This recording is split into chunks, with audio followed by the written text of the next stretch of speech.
اللعنة الدائمة على أعدائهم ومنكر فضائلهم وغاصب حقوقهم من الآن إلى قيام يوم الدين. اما بعد، یہ قرآن کی محفل ہے جس میں یہ معصوم بچے قرآن پڑھنے کے لیے یہاں آتے رہے، درس قرآن لیتے رہے۔ یقیناً یہ مبارک مہینہ جو رمضان کا تھا، اور اسی رمضان کے مہینے میں خداوند عالم نے قرآن کو نازل کیا، اور یہ قرآن انسان کی ہدایت اور رہنمائی کے لیے، اور یہ مہینہ اتنا محترم اور مبارک مہینہ ہے۔ اس مہینے میں اگر کوئی معرفت کے ساتھ عبادت بجا لائے، نماز پڑھے، روزہ رکھے، گناہوں سے اجتناب کرے، واجبات کو بجا لائے، مستحبات بجا لائے، مکروہات سے اجتناب کرے، یقیناً بہت بڑی سعادت ہے ان افراد کے لیے جو ان باتوں کی پابندی کرتے ہیں۔ ابھی قاری محمد علی کی گفتگو میں سن رہا تھا، وہ کہہ رہے کہ میں سالوں سے یہ خدمات انجام دے رہا ہوں، اور یقیناً اگر سالوں سے یہ خدمات انجام دے رہے ہیں تو کم سے کم ہزاروں میں نہیں تو سینکڑوں ایسے بچے نکلے ہوں گے معاشرے کے اندر جو قرآن پڑھنا جانتے بھی ہوں گے، قرآن پڑھنے کی کوشش بھی کرتے ہوں گے، گھروں میں بھی قرآن کی تلاوت ہوتی ہوگی، مگر یہ سن کر افسوس ہوا جناب لوگوں، انہیں قرآن مجید کی تلاوت تو بہت بڑی بات ہے کہ انسان اس کو صحیح پڑھنے کی کوشش کرے، مگر سورہ حمد کے بارے میں بھی ان کو یہ شکایت تھی کہ بہت لوگ، بہت بچے ایسے ہیں کہ جو قرآن کی تلاوت کرتے ہوئے سورہ حمد تک صحیح طریقے سے ادا نہیں کر سکتے، جبکہ سورہ حمد ہی بنیاد ہے ہماری تمام عبادات کا۔ جب آپ نماز پڑھتے ہیں تو اسی سورہ حمد سے اس کا آغاز ہوتا ہے۔ اگر یہ سورہ حمد ہی درست نہیں ہے تو یقیناً نماز درست نہیں ہے۔ نماز درست نہیں ہے تو پھر آپ اس انداز سے نمازی نہیں کہلائیں گے جس طریقے سے ایک نمازی کو نمازی ہونا چاہیے۔ اور محمد علی صاحب نے یہ بھی کہا کہ صحبت کا اثر،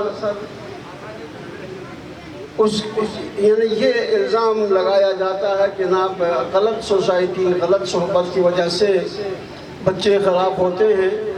تو ان کو یہ شکایت تھی کہ گھروں میں خود ان کی تربیت اور توجہ نہیں دی جاتی ہے تربیت کے اوپر، تو والدین کی بھی ذمہ داری ہے کہ وہ اپنے بچوں کی فکر کریں۔ حالانکہ صحبت کا بھی اثر ہوتا ہے۔ اس صحبت کے حوالے سے ایک فارسی کا شعر ہے، پسر نوح با بداں بنشست، خاندان نبوتش گم کر، سگے اصحاب کہف روزی چند پی نیکان گرفت مردم شد۔ یعنی جیسے آپ نے نہیں سمجھا اس کو، مگر اس شعر کا ترجمہ یہ ہے کہ پسر نوح، حضرت نوح کا بیٹا، وہ نبی کا بیٹا ہے، معصوم کا بیٹا ہے، وہ اللہ کا نمائندہ ہے، اللہ کی زمین پر اللہ کے بندوں کی رہنمائی اور ہدایت کے لیے تشریف لائے ہیں، مگر خود ان کے بیٹے کے لیے کہا جاتا ہے پسر نوح با بداں بنشست، یعنی نوح کا بیٹا برے لوگوں کی صحبت میں رہا تو نبی کا بیٹا ہونا اس کے لیے فائدہ مند ثابت نہیں ہوا۔ کیونکہ یہ ہمارا بھی دعویٰ ہے کہ ہم مومن ہیں، شیعہ ہیں، اہل بیت کے ماننے والے ہیں، تو فقط ماننے والا ہونا کافی نہیں ہے، آپ کی صحبت صحیح ہو، آپ کی سوسائٹی صحیح ہو، آپ کا معاشرہ صحیح ہو، آپ کی تربیت صحیح ہو،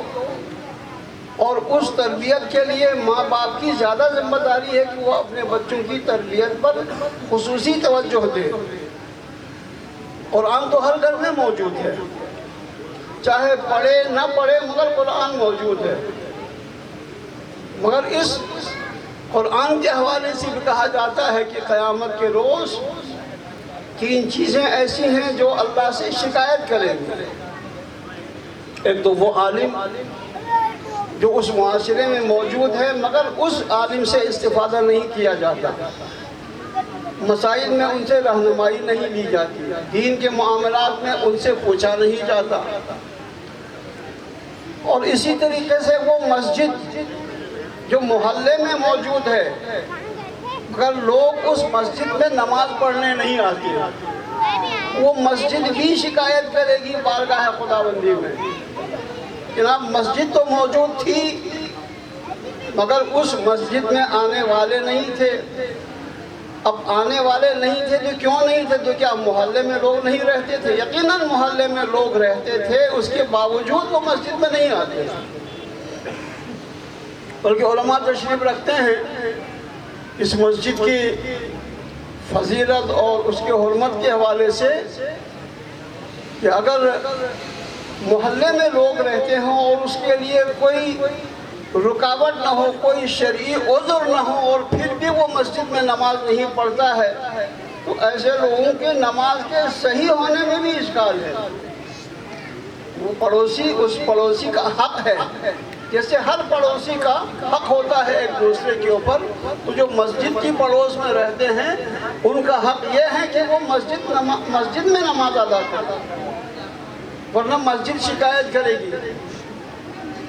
اسی طریقے سے قرآن مجید بھی شکایت کرے گا اللہ کی بارگاہ میں،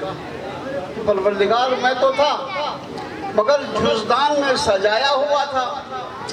اور طاق میں رکھا ہوا تھا، مگر کبھی کھول کر دیکھنے اور پڑھنے کی کوشش ہی نہیں کی۔ تو یہ چیزیں فقط کتابوں میں نہیں ہیں، بلکہ آپ کو یہ کتابوں میں جو چیزیں موجود ہیں علماء آپ سے بیان بھی کرتے ہیں، جب بیان کرتے ہیں علماء آپ تک یہ باتیں پہنچاتے ہیں تو آپ کی ذمہ داری ہے کہ ان کی اہمیت کو سمجھیں۔ قرآن کی تلاوت کرنا، مسجد میں آنا، علماء سے رابطے میں رہنا، یہی چیزیں ہمارے معاشرے کی رہنمائی اور بہتری کے لیے اچھی ہیں۔ تو بچوں کے لیے بھی میں یہی کہوں گا کہ آج کل جیسے محمد علی صاحب نے کہا کہ میڈیا کا زمانہ ہے، تو اس میڈیا کو بھی صحیح طریقے سے استعمال کیا جانا چاہیے، کیونکہ یہ ہمارے اختیار میں ہے کہ ہم اس کو کس مقصد کے لیے استعمال کرتے ہیں۔ اچھے مقصد کے لیے استعمال کرتے ہیں تو وہ ہمارے ہاتھ میں ہے، اگر برائی کے لیے استعمال کرتے ہیں تو بھی یہ ہمارے کنٹرول میں ہے۔